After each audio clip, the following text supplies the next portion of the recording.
Sounds good. Good afternoon. For those of you who don't know me, my name is Jerry Hahn. I'm with CERIAS here on campus. I just wanted to take a moment to introduce our speaker today. Our speaker is Dr. Sanjay Narain. He's a fellow and chief scientist of Systems and Cybersecurity Department at Vencore Labs. So currently he's been working with leading an effort in science of configuration projects to increase the efficiency and accuracy of building cyber infrastructure by several orders of magnitude. So he has his degrees from the Indian Institute of Technology, Syracuse, and UCLA. And the topic of his talk today will be a science of cyber infrastructure configuration. So I'll turn it over to Dr. Narain. Thanks a lot, Jerry. So thank you for inviting me to this seminar series. So Vencore Labs, in case you are not aware of, it descended from Bell Labs from a while back, and right now we are we are contractors for the federal government. We do contract-based research.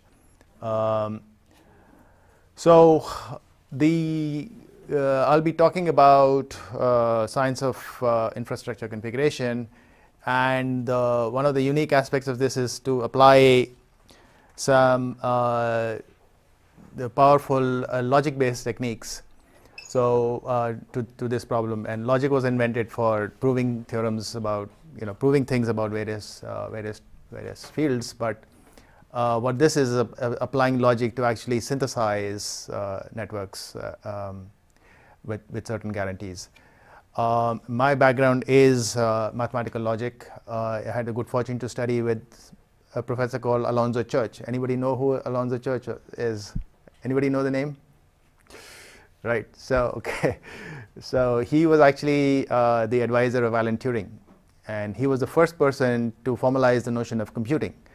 And the lambda calculus is actually his formalization. And then Turing came later, but since Turing was a much more operational model of computing, he is considered to be the father of computing rather than Church, but they all got along. But when Church retired from Princeton, he went to UCLA, and I was a grad student there, and I got to know of him when he was 83 years of age, and he was still lecturing away and guiding students, and he was a chief editor of Journal of Symbolic Logic, and so I didn't waste any time. I studied with him for 2 years. And actually prior to that, I was a student of J. Robinson at Syracuse, who invented resolution theorem proving. And then in recent years, there is a person called Sharad Malik who created breakthroughs in SAT solvers, and he's at Princeton, so we have collaborated with him for a number of years. So having worked at Belcore and Belcore for a number of years, and then I'm also an expert in networking. So a lot of my work has been in combining, applying formal methods and logic to solving real networking problems. And this is one of the most interesting projects I've had. So what's configuration? So typically, network vendors offer you components like routers, switches, hosts, firewalls, and you buy those, but then you have to configure them. And the configuration is they basically offer many knobs or configuration variables that you have to set to definite values to logically integrate these things. It's not enough to just cable them together, but you also have to configure them. And so this is hard. Configuration is hard, and there are many studies to show that configuration errors, they account for 50% to 80% of downtime and vulnerabilities. So in this talk, I will try to give you an idea of why that is so, why the configuration problem is hard, and how we can use logic to solve that problem. So let's look at this diagram on the left. So today, if you want to send sensitive information over the internet, let's say you are trying to collaborate with your allies, US is trying to collaborate with its allies in foreign countries, then you either have to use government encryption equipment or you have to use a government-only network. And however, there is a recent standard that has been approved by the government that says you can dispense with both of these requirements. You can use commercial equipment and you can use public internet. Wow, How is this possible? This is possible provided you satisfy some fairly stringent requirements, and one of them is double encryption. So before your sensitive data can hit the internet, you have to encrypt it two times, and those two encryption points must be from different vendors. So diversity is critical. So diversity and double encryption are two of the pillars of this new standard. So let's say you want to set up a network like that. So there are 4 enclaves, from clockwise you can see, and each of these has two security levels, L0 and L1. And the requirement is that L0 devices on each enclave can only talk to L0 devices and other enclaves. And L1, same for L1. But of course, L0 information cannot ever leak into L1 channels and vice versa, right? And so the way you would satisfy this requirement is to set up let's say for the server on the L1 server will go to this inner gateway, and then it'll hop onto a tunnel and to this to the its counterpart on the other enclave here. But of course, that data will then go here. Those packets, encrypted packets, will go to the outer gateway, and then they'll be re-encrypted, and then they'll go to the counterpart here. They'll be decrypted, then they'll be decrypted here, then they'll make it here, and the same thing for all the other enclaves. So you're setting up this full mesh of IPsec tunnels, inner tunnels. You're setting up a full mesh of outer tunnels, and you then, of course, you have to take care of routing too. So all of the data that goes from here. This has a static route that all the data is pushed here. This also has a static route that all the data is pushed here, and then this has a static route that all the data is pushed here, and then they are running, let's say, a dynamic routing protocol. In this case, we chosen to be OSPF. So this is the plan, right? If you are an experienced network administrator, you can take this plan and implement it. And how do you implement it? By configuration languages, by configuring all of these about 25 devices, and typically they have these configuration languages, and here this is a Cisco iOS language. And what is this saying? It's saying this is setting up IPsec configuration. This is setting up, let's say, the key and the address. This is so IGW C0 CFG. So IGW is one of these inner gateway routers, and this is setting up an IPsec tunnel. So the remote is 210.33, and this is 210.33 is this is the remote here, and this is setting up the configurations for the logical tunnels, the tunnel zeros. These are the GRE tunnels, and they are different from the physical interfaces. So you set up their source and destination, and then you set up the physical addresses, and you set up the OSPF configurations, and you set up the ACLs to define what packet is going to be encrypted by the IPsec tunnels.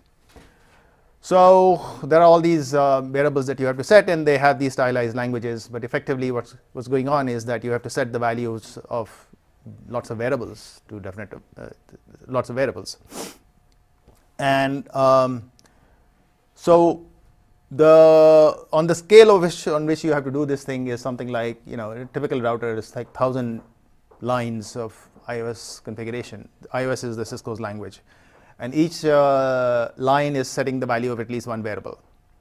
So you have 1,000 variables per device, and so let's say you have 100 routers in your domain, so you have 100,000 variables to set, right? 100,000 variables.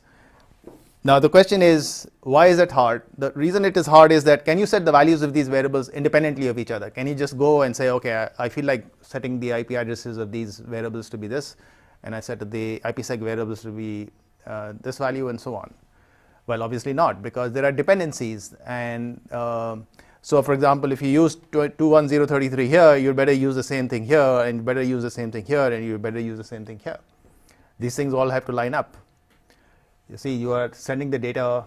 If you have an address, then the static routes have keyed to that address, and the routing is keyed to that address, and then the tunneling is keyed to that address, and then the IPsec and the ACLs and all of those things are keyed to that address. So if you change that, all of that has to propagate throughout the network, throughout all the variables. Who does that? Where is that? So there are dependencies, right? There is at least an existence proof that there are dependencies that govern the values of these variables. So where do these dependencies come from? They come from the overall design here. These are the requirements. This is the architecture requirements that we have decided on, and then these induce the dependencies on these variables. So today these dependencies are basically created, they are implicit in the administrator's head. And then, so not only he has to figure out what these dependencies are, he has to solve them as well.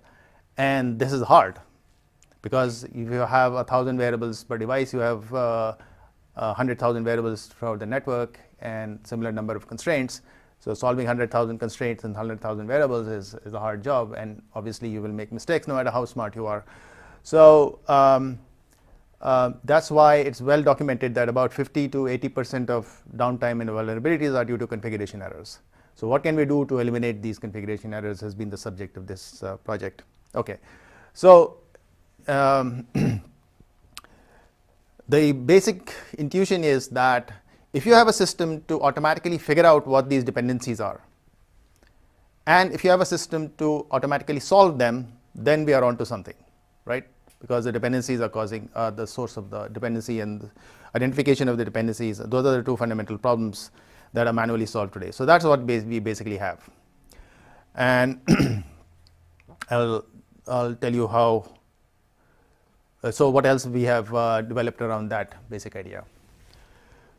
So what we have is a system called DADC, stands for Distributed Assured and Dynamic Configuration. And it basically bridges the gap between the requirement, or the intent rather, and the detailed configurations. So it bridges the gap with these following tools. There is a requirement specification language. So you can basically specify requirements in this form, this visual form, and I'll show you essentially this thing in a few minutes. And then configuration synthesis means we'll identify the dependencies and find the values of solve them and find the values of the variables. Diagnosis means that suppose you already have a configuration, then is it compliant with your requirements? And if not, how can you repair it at minimum cost, ideally? Reconfiguration planning is that even if you know what the correct configuration is, how do you get there? In what order do you change the configuration so you don't introduce security breaches along the way, and you don't disrupt mission critical services, right? The ordering can play a major role in that. So verification is, how do you know that your requirements themselves are correct? Well, my overall requirement is that there shouldn't be any data leakage, so I use IPsec tunnels and ACLs, but maybe I made a mistake in my design itself. So can we check that the design itself is correct? So the design problem is different from the compiler problem. Once you have a design, then you can you can generate the configurations that implement that design. That is good, but how do you know that design itself is correct? So that's a separate problem. But we have a framework to do that verification as well. Distributed configuration is when you have to set up, let's say, a collaboration network where there are multiple sites, and but there isn't a centralized configuration authority. So you can plan your configurations all you want, but you can't go and push the configurations to a foreign country's routers. They have their own administrators. So how do you negotiate with each other as to what the requirements are and what the configurations are? Today it takes a long time. So what are the principles that underlie that is we have tried to identify those and in our distributed configuration algorithms. And then requirement inference is going bottom up. Suppose you already have, most of the time you don't have requirements listed, described explicitly. So what if you just have 100,000 lines of configuration, you inherit somebody else's network, and so can I infer what was intended? So that's that problem. And finally, emulation interface. This is very important for if you can get it. That I create all these configurations, but how do I know that they are doing the job? Well, you can build a lab or build a network, but that's often hard for all sorts of reasons. So there are very good emulators now available, and So there is one for Linux, which is exceptionally good, which is called Core, C-O-R-E, Common Open Research Emulator, I think it's called. So it emulates Linux routers. So you can actually, if you're willing to use Linux routers, then you can pretty much get down to the. So emulators are different from simulators, by the way. Emulators is the real thing. You have the full Linux stack. It's not like you are approximating their behavior, and so it's a real thing. Okay, and these problems are hard because how do you specify intent? Okay, so logic, there are many different kinds of logic. So we have this intuition that we want to model these requirements as logic, and we use we want to use a constraint solver or a dependency.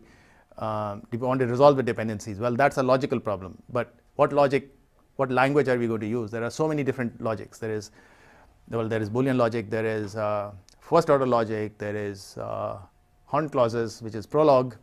There are higher order logic. So which logic are we going to use? So we have actually gone through many choices, and we think we hit on a sweet spot here. And there's just the scale of the problem and the nature of these problems. It just makes all of these problems hard. So let's sketch how these problems are addressed in NDADC. So let me just run through, this is a very high level account of what an SMT solver is.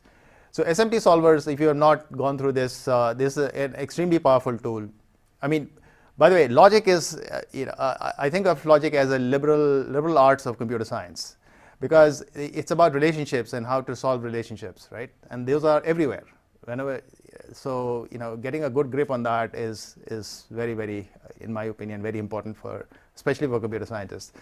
And fortunately today the tools are there so that you can basically pick up these things on your own. One of the most important tools is Z3. Anybody heard of Z3? Z3 is a constraint solver from Microsoft Research. And just recently they made a public domain, fully public domain. It's free. So that is like an amazing contribution to the community. So SMT solver stands for satisfiability modular theories. So what does that mean? Okay, so we want to model dependencies and we want to solve them. Well, what's the most primitive language for modeling dependencies? It's Boolean logic. Now, everybody has heard of Boolean logic, right? Please don't tell me you don't know. Okay, good. Yeah. Okay, so Boolean logic is, well, you have Boolean variables and you can combine them with Boolean operators like and, or, and not to construct Boolean formulas. And so the satisfiability problem is to assign trues and false to the variables in the formula to make it true. So the most obvious way to do this thing is to create a truth table. But if you have n variables, then you have 2 to the n rows in the truth table, and this is exponential, and you can't just go through those. And if you have a so even though this is an NP-complete problem, this is the contribution of Sharad and others, that they figured out heuristics for solving this problem that in many practical cases they can solve 1 million constraints and 1 million variables in seconds. So that's what we did. When we discovered these about a decade ago, we said, okay, let's use these to solve networking constraints. Okay, and then one other very nice feature of SAT solvers is the creation of the Unsat Core. So suppose they say we can't solve it, constraint is unsolvable. Well, then they also produce often a small subset of the constraints which is also unsolvable, which is very helpful because it pinpoints the area which is contributing to the unsolvability, and that can be taken to be a root cause, and we actually exploit that fact in the repair part. If a configuration is inconsistent, how do you change the value of it to restore the consistency?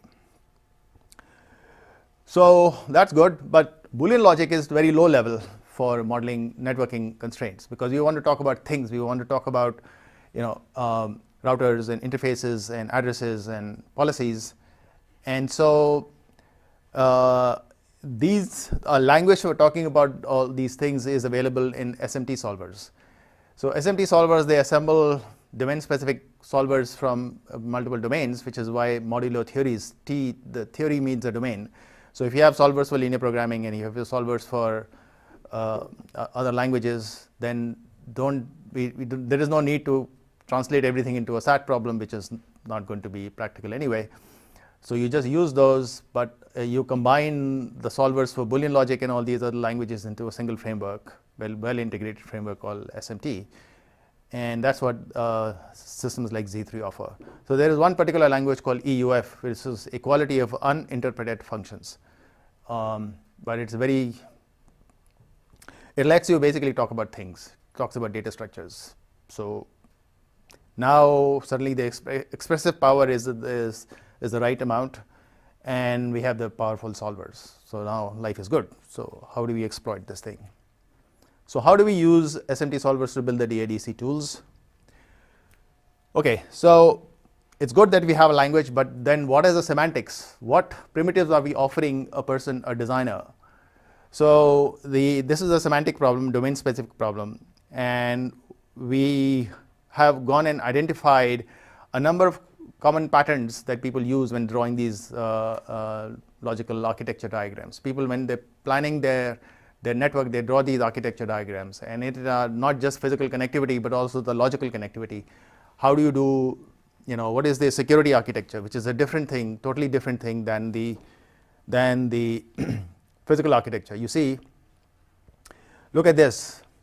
This is a rectangle or maybe a full mesh of tunnels between the inner gateways, right? This is a separate logical structure than the physical links that connect these routers. Same thing for this, outer full mesh of tunnels. So there are different logical structures that we set up. And so can we identify these logical structures and relationships and allow people to use them? But the critical idea is that to model these relationships and structures with these patterns as statements of logic, so that you can compose them. What does composition mean? That I want an IPsec tunnel here, and I want a static route here, and I want GRE tunnels here, and so on. So the problem is that if you don't have composition, then what will happen? You will say, let me set up an IPsec tunnel here, and let me set up a GRE tunnel here. But what if in setting up satisfying the second requirement, I invalidate the first requirement? So then you have to backtrack and find another solution to the first requirement and go and satisfy the second one, and then you have to go and satisfy the third one and keep backtracking. So it's this backtracking that the SMT solver will basically eliminate. It will take all of your requirements and try to find a solution to all of them. So that is the compositionality. This is a very powerful guarantee that you don't just get through ad hoc methods. So again, the idea is firstly identify interesting patterns, and secondly model the interesting patterns as logic. So that's what we have done. That's one of the biggest contributions of the ADC. So then you take these patterns, and then so a person can drag and drop these patterns onto his canvas and say, yeah, this is my network design. And then the system will, DADC is going to translate those patterns into constraints, and then use an SMT solver to solve them, find the configurations. So that's the synthesis solution to the synthesis problem. And diagnosis is, if there is inconsistency, then you use the Unsat Core. Repair would be to relax the values of variables in the Unsat Core and retry. And there is another very powerful feature of these called MaxSat, which says, can I find a solution at whose cost is minimum? And then verification is a similar idea, and reconfiguration planning is a similar idea. So these are all well documented in either patents or in papers, and there is a list of references at the end. So this is the overall idea. Okay, so here are some example requirements. So there is one of the patterns is a subnet. So you say subnet is just a range of addresses, contiguous range of addresses. So this is specified by the network ID and a mask, and then a list of interfaces. So what does that mean in terms of constraints? What it means is that there are all the interfaces, the IP addresses of all the interfaces in the subnet must be in the range specified by net and mask. Right? That's number one. Number two is that they must all be distinct. Number three is that they must not be at the edges. They must not be equal to the network ID itself, and they must not be equal to the broadcast address, which is all ones. Typically, it is like 1.1.1.0 and 24-bit mask. So the network ID is 1.1.1.255. Well, you certainly should not assign that to be an IP address. So these are the four constraints that constitute subnet. And when an example of that is that 10.151.0.0, 24, and S180 and S280 are the two interfaces on it. Similarly, there is a GRE tunnel. So when you say I have a GRE tunnel, that places definite constraints on the GRE configurations of that. Then similarly, if you have, say, I have an IPsec tunnel, then it places lots of constraints on the IPsec configurations. For example, they must use the same key, right? If there is an IPsec tunnel between you and me, we'd better use the same key if you are doing the pre-shared key model. And then my peer value should be your address, and your peer value should be my address, and we should use the same encryption and the hash algorithm. And then building on that, you can have a full mesh of IPsec tunnels, so that you don't have to set up these n-square tunnels explicitly. And then next hop is the static route. So you're saying the next hop at G is a router, and so any address that matches the desc and mask basically is in this range. Desc and mask, the address and a mask always specify a range of addresses. So you're saying if this G gets a packet in this range, then it should forward it to the next hop interface, the interface I of next hop.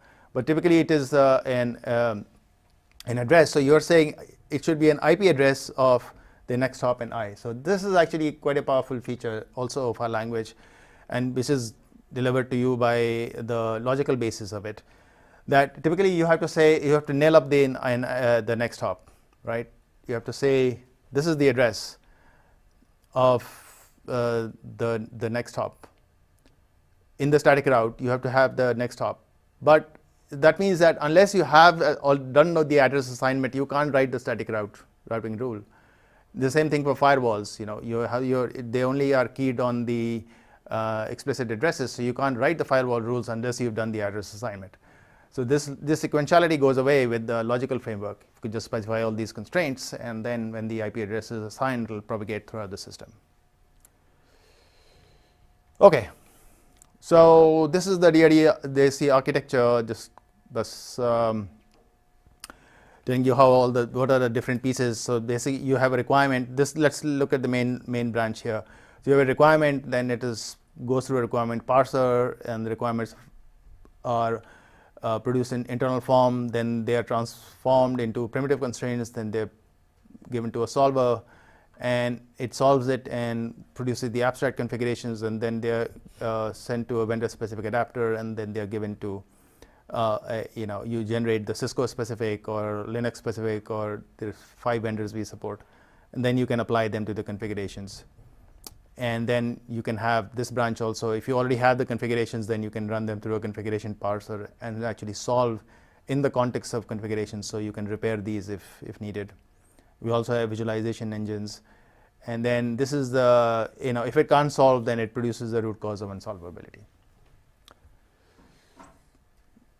Okay, so this is the distributed ADC architecture.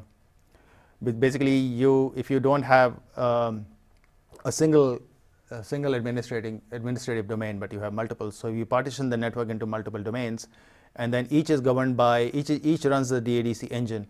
But then to coordinate their activities, they run over a cap bus, which exploits the two things. One is the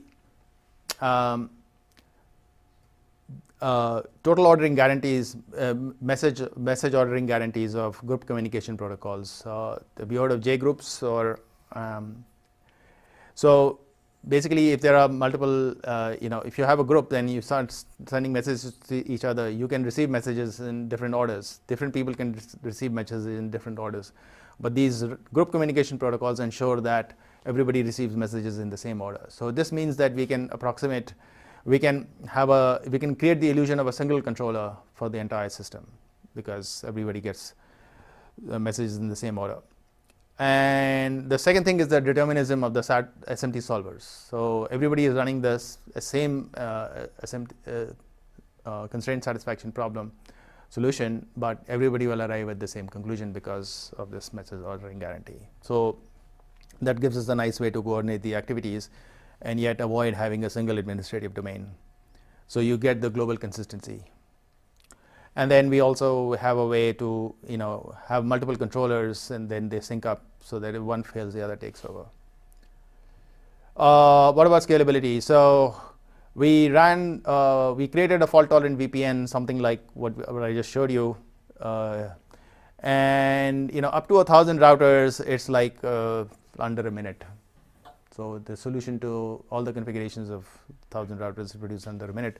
But then it kind of ramps up. So we did it for 20,000 routers, and it went up to whatever 1,700 minutes. So it's pretty good for a lot of medium scale networks. Okay, so this is the kind of the new thing for network planning. So today, if you want to create a network, you have to sketch the diagram on the whiteboard, like what was shown in the second slide. You draw the Visio diagram, then you translate into configurations, you translate into vendor specific configs, you create a network and apply the configs, and you test the network as intended. And if it doesn't work, then oops, where is the problem? Was the problem here, or was the problem here, or was the problem here, or was the problem in the design itself? So with DADC, you draw the live network diagram, DADC diagram, and then you can straight away go to the test if the network works as intended if you have an emulator. And if it works, then if it doesn't work, then you know that the problem is in the design itself. You don't have to worry about all the intermediate steps. So we feel that this can greatly improve the network planning times. I mean, the networks today take months to set up something complex. So can we reduce that time to like hours at least? Okay, so what's the relationship with SDN? So we had the same motivation that configuration is hard, and it's hard to conceptualize networks as a whole, and networks are not programmable. But instead of saying that we need to remove the control plane and keep the devices dumb and reprogram the control plane, we took a deeper look at what makes the configuration hard, and we feel that what makes it hard is all these dependencies that have to be manually resolved. So therefore, if you use a logic-based engine, then you have kind of the best of both worlds. You can use the legacy devices. You can use not so much legacies, but you can use the devices which have the control plane, and control plane is really powerful. I mean, OSPF is a wonderful feat of engineering. So let's retain that and just figure out how to configure it correctly, and then it'll do all the heavy lifting for us. We don't have to reinvent the control plane. Okay, obviously, if the control plane is what you want, right? If it's not what you want, then you have to re-implement it. You have to implement it, but the point is that there are lots of good control plane protocols, and why not just figure out how to let them go to work for us by just configuring them correctly. And then networks as a whole can be conceptualized as a set of requirements. I mean, that's what logic is for, is to say that all these things, how do all these things hang together? Well, there are these dependencies. You specify those dependencies, and now you have a way to conceptualize the networks as a whole. And programmability has not been there in routers. So, but we just use whatever the features are available. So we are not inventing a new programmable router or anything. We're just using the facilities. So right now we use SNMP or FTP or whatever to send the configurations to the routers or read them back, or SSH. But there are routers now with proper APIs, so we'll just use those. Okay, so let's do a quick demonstration of this. So what I did was this is the specification in the of a system like I showed you. So you have TS1 and S1, and then a TS1 data goes to ITS1, and then there is a full mesh between this guy and oh yeah, I think it is right. So it lights up. It says that there is a full mesh between ITS1 and ITS4 and ITS2 and ITS3, and we have avoided the need to draw the six of those lines. You just say full mesh and point to the arguments, and it generates all the n square tunnels. And then you go to, then the data goes to B1, it's re-encrypted, so there's another full mesh here, and then it goes to W1, and then this is running OSPF. So if you click on this, it will tell you what are all the interfaces on which OSPF is running. So one interesting thing, couple of interesting things is there are no IP addresses here. I mean, these are network IDs, right? But we have not gone to each interface and assigned an IP address. Even this can be a non-trivial problem, assigning IP addresses to all of these guys. Okay. And another interesting thing is that look at the static route of this one. We actually hinted on that already.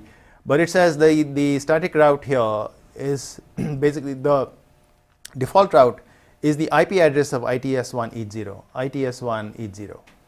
Well, so let's see. View. Right. So just brought out the interface here. So this is the ETH0. So it says this is the IP address. So if I change the IP address, then this static route here will be automatically updated. Otherwise, if I change the IP address here, I have to know, I'm changing the address here, but now I have to know which other guys are depending on me. So then I have to go to all those routers and change it, but all of that is taken care of automatically. Okay, so when you click a button, you do the emulation. So it generates all these.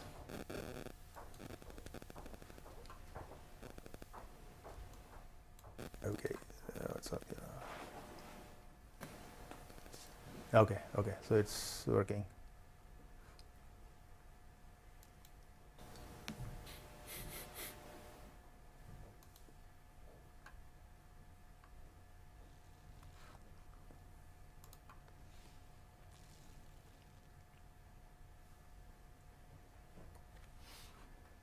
Okay, so I've started a ping, a continuous ping. So okay, so I'll show you all the intermediate steps, but I'm showing you the end state here. So it took that diagram, and it is a live diagram. So it generated all the, it created all the constraints, and then it solved them, and it generated all the real configs, and it fired up an emulation. This is in core. So these are Linux routers, and so I open up a window on TS1 here, and I did a ping from here to this guy here, to TS. Okay.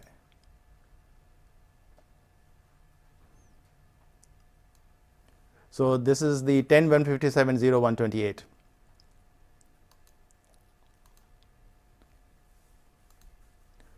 So the ping is working.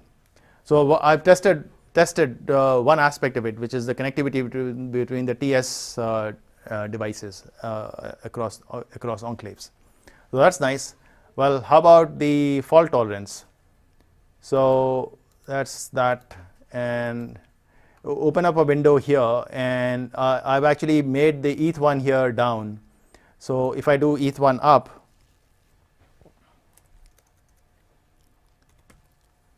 so this is the reverse of fault tolerance. What if a new link were to come up? Then it's going to show, it should divert the traffic, do some load balancing here.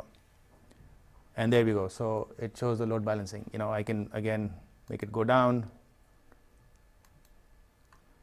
So I can make it go down, and then it'll, shunt the traffic back here. So I will have a test that OSPF is working. What about encryption? So I'm doing a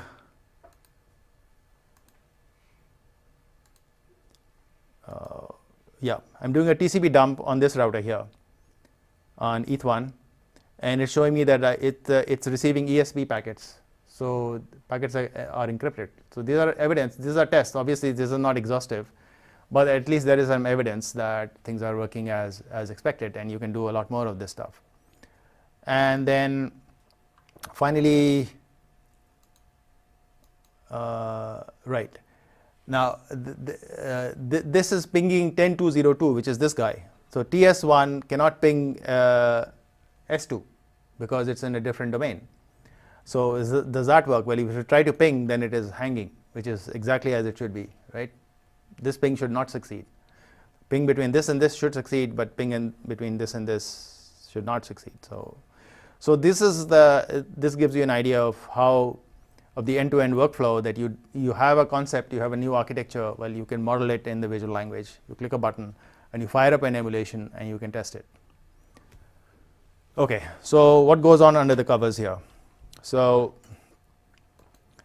that specification here was translated into a text language, which is also fairly usable. We actually use the text language for quite some time, but this is hardly any, not very large. So this gives you an idea of how compact, the abstractions are really high level, and you can compact these things, specify even a complex things like that quite compactly.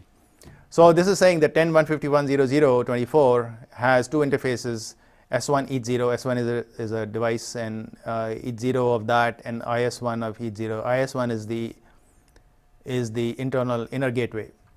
So there are a whole bunch of subnets, and this is a whole bunch of full mesh IPsec tunnels. And then these are the next hops. So he's saying that the next hop of S1, next hop of S1 at S1, this is the default route. So 0, 0, 0, 0, and 0. This is equal to the IP address of IS1, right? So S1 and IS1 were directly connected previously, and this is just saying send it to the IP address, and I don't have to know what the IP address is. Doesn't even exist here. These are all generated automatically by the constraint solving, because this is directly connected. You see, this is the same thing. You're saying that the default route at S1 is equal to the IP address of IS1 ETH0. Okay, so that's the specification language, and then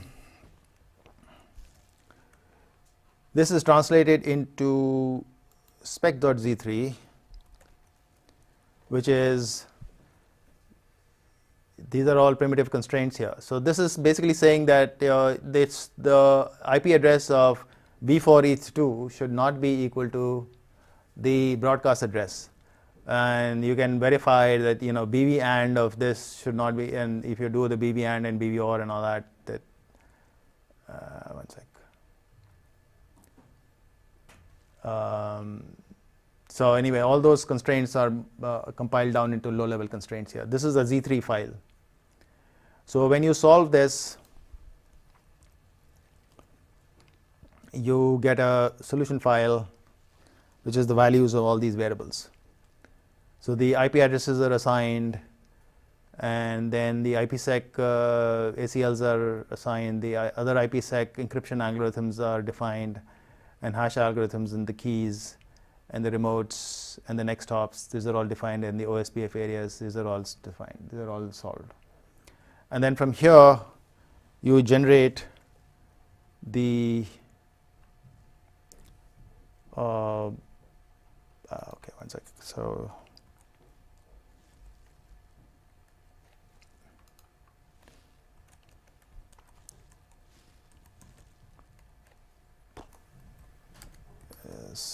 CD Linux B1 sh. Okay, so this is the Linux file, right? The solution file was translated into the Linux file and into the Linux syntax. And this is actually quite a complicated thing. You make one mistake. Not only you have to get the values right, but also the syntax right, and all sorts of backslashes and greater than signs and all that horrible stuff. So you make one mistake, then it's not going to work, and this alone can chew up huge amounts of your time. But this is all automatically generated. Okay, so that's the overall workflow. So to get back to the specification. Oh yeah, so Unsat Core, let's show you an interesting. So suppose that out here we are saying that this guy is ITS2 and we want to, this is in this range, let's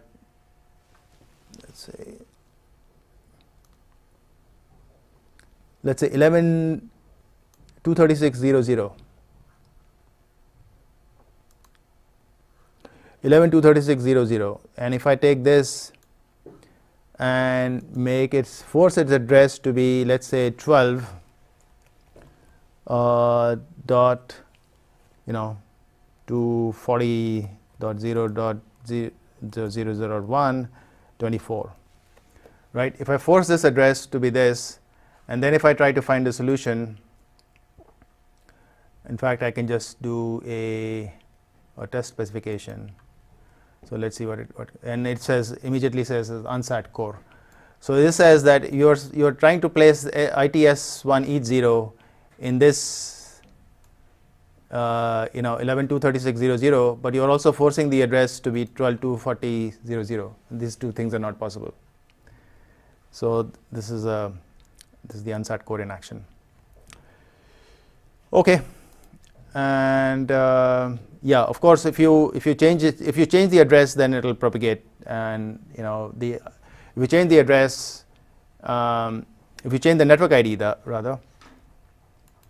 you change the network ID to be 11.236.10.24, then it'll change the static routes. It'll because this address will be reassigned, so it'll change the static route here, and then it'll change the IPsec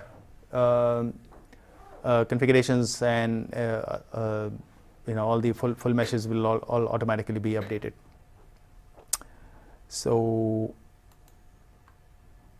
and then checking design consistency, right? So these are all the different aspects. There are several other aspects that we don't have time to go through, but we'll be happy to do so later on today or tomorrow. Okay. So what are some new? Oh, any questions up till now? Yeah. Yes, please.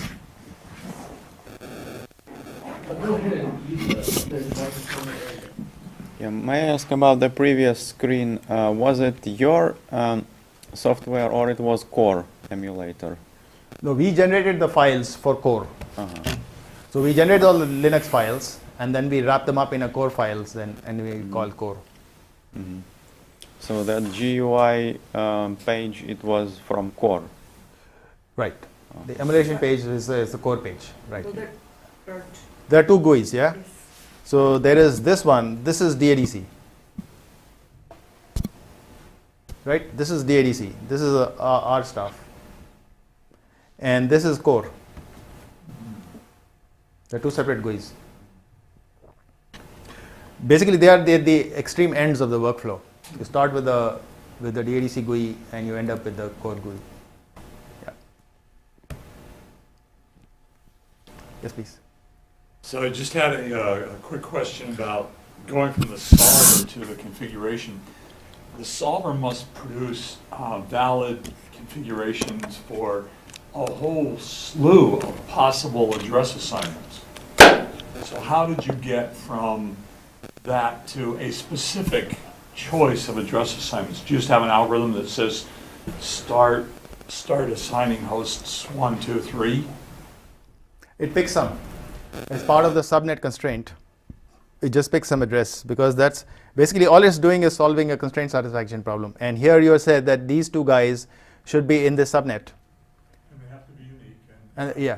I understand, but so you just assign them sequentially? I mean, how do you get from constraints which are yes or no to actual assignments? Oh, right. That is the job of the SMT solver. Because it is saying I need to find the values of these variables so that all these four conditions are satisfied, and and low I can pick these two guys, and this is up to its own internal algorithm. If you want more control over this, then you just need to specify more constraints, strengthen the constraint.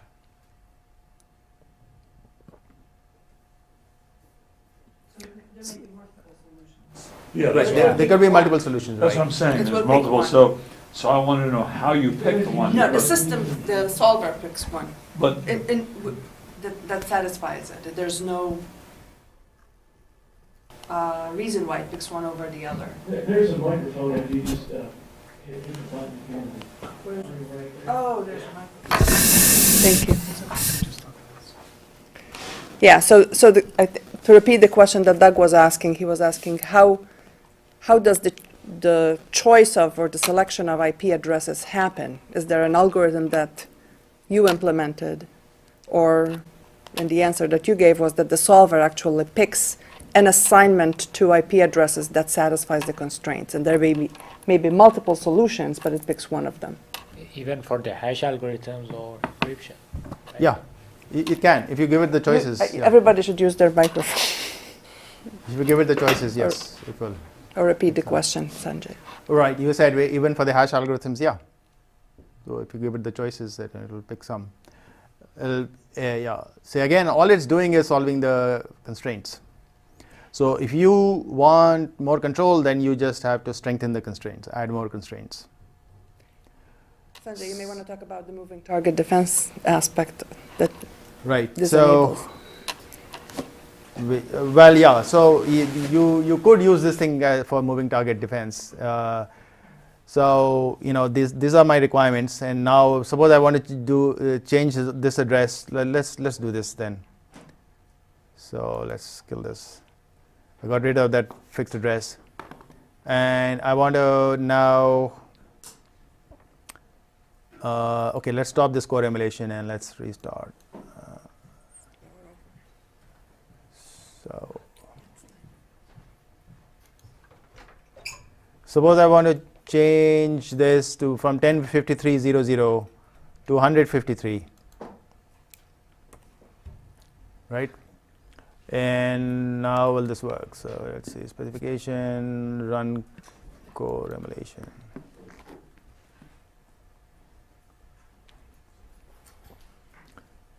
So it's trying to solve for those, and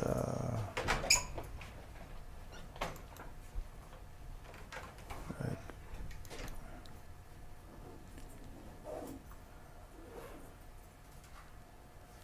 Okay, so this one, let's go this one.